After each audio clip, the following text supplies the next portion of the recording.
Hello everyone, good afternoon. So nice to see you all.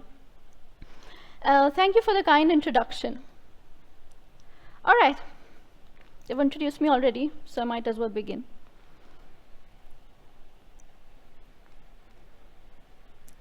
How often have you said these words? And that's a question I'm throwing out there for all the adults and teens. I think you must have lost count, haven't you?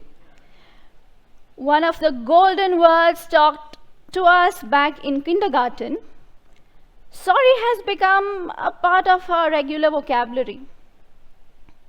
It's one simple word, but it stands for introspection, taking personal accountability for our mistakes. We call it owning up because we intend to make things right without any blame game, no strings attached.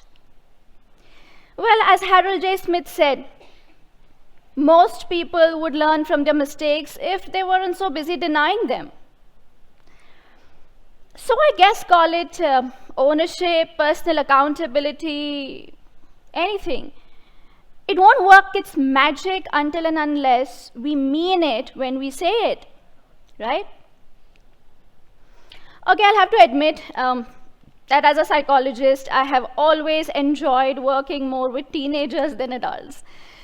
I think the world thinks that all teenagers do is mope around, whine, and complain all the time. But I think once they are done getting bored, which is pretty much their constant state of mind, they are capable of introspection, they are capable of feeling very deep emotions, they are capable of raising their voice for fairness and equality, and they are capable of feeling motivated about something that absolutely intrigues them. So now I speak to all the teens out there, right? I want to tell you that when you take ownership or accountability for what you've done wrong, you actually place your brain in a mode of self-reflection and introspection, and that's when it starts processing things differently. You start asking yourself, what did I do wrong? Is there any other way to figure this out? What else can I try? There is a very deep and meaningful connection between accountability, taking accountability, how the brain benefits from this accountability, and how it eventually leads to results and success. There's an easy way to remember this. All you need to do is tone those abs. No, not the six-pack ones, these. But to understand how to do this, I think we'll need to take a behind-the-scenes look at how the brain exactly works when you're still in teenage. So, if you have already hit puberty and you officially call yourself a teenager now, one can safely assume that the emotional part of the brain, or what we call as the limbic system, has already developed. Pretty well developed, I must say. However, the logical part of your brain, that's the thinking part of your brain, will develop completely only in your early to mid-20s. Still a long way to go. Maybe that's why they use the metaphor of a car to describe the teen brain. The engine's going on full throttle, but the brakes are still being installed.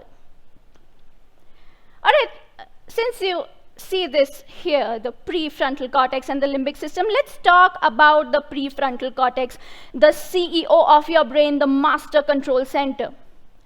It does a lot of things for you, mind you.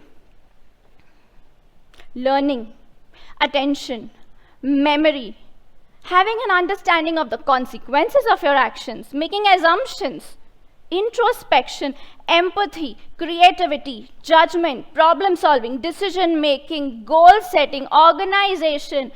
Wow, that's a long list, isn't it? And I think you would all admit that you need all of these skills to be successful in life, don't you? The PFC is that place in your brain which helps you understand your sense of self, your individuality. It makes you who you are.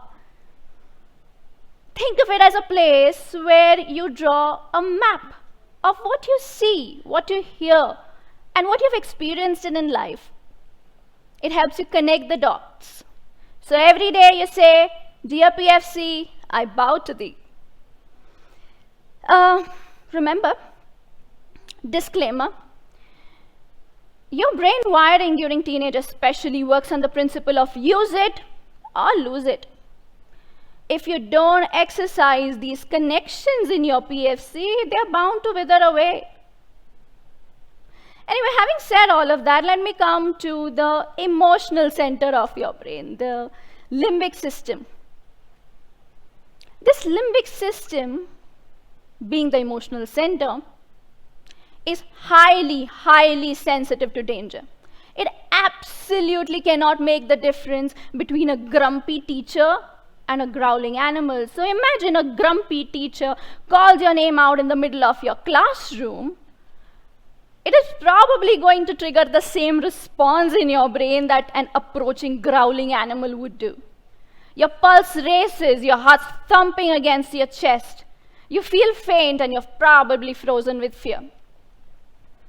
This limbic system is absolutely and constantly in survival mode, choosing between fight, flight, or freeze.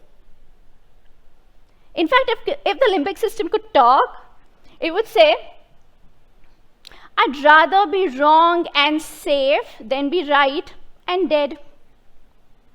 So when the limbic system takes over, the PFC shuts off, the prefrontal cortex shuts off.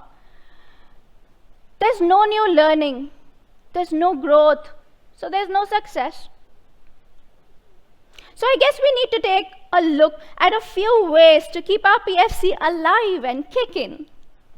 And we can do that by taking up something as simple as accountability for our actions. Here we go. Name it to tame it. When you take responsibility for things that you may have done, owning up to your actions, you become aware of your emotions. You take a pause. You let your emotions subside. It pulls you out of the fight, flight, freeze mode. You can finally put words to what's going on inside your head. Am I feeling irritable? Am I feeling embarrassed? Am I feeling angry? Am I feeling annoyed? Naming these emotions and improving your emotional vocabulary puts your PFC at an advantage once again, allowing you to think more clearly. 2, keep your eyes wide open. Owning up, make sure that you don't go from one mistake to another, one event to another, failing to learn anything from your experience. It makes you ask some thoughtful questions. It makes you analyze. And it makes you think in a manner that could actually help you do the same stuff in a better manner in the future.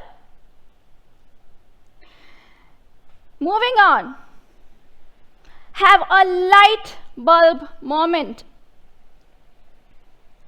Making sure that you take ownership or accountability for what you have done. Make sure that you never go back to your old habits, never go back to your old ways. You make sure that there are alternative ways of looking at the same situation. Say you made a joke and your friend got really, really upset. And you don't get it because she would have normally laughed at the same thing. So the first thing you do, instead of hiding away in fear or anger or resentment, tell yourself, "Oh, let me own up, she got hurt, that's fine. So I apologize," and that puts my PFC in the driving seat again. They're asking me, what exactly went wrong this time? What exactly did not go according to my usual expectation? It polishes the decision-making aspects of my brain, doesn't it? And then we move on to putting on your thinking caps. Logic doesn't come easy, does it? It's like a game of chess. And the power of your PFC is when your reasoning skills are used over and over again in due time. You have to remember that reasoning in the PFC goes much beyond your courses and your books. It makes you ask, why didn't I finish my assignment on time? Why did this teacher give me a negative feedback? What else can I do about it? I've spoken a lot about the brain, but these are just some basics. I want you all to know, and I want you all to introspect. We all are born with this brain, right? This crown over our head since the day we took birth. If you polish it, you take care of it, that's when it truly sparkles.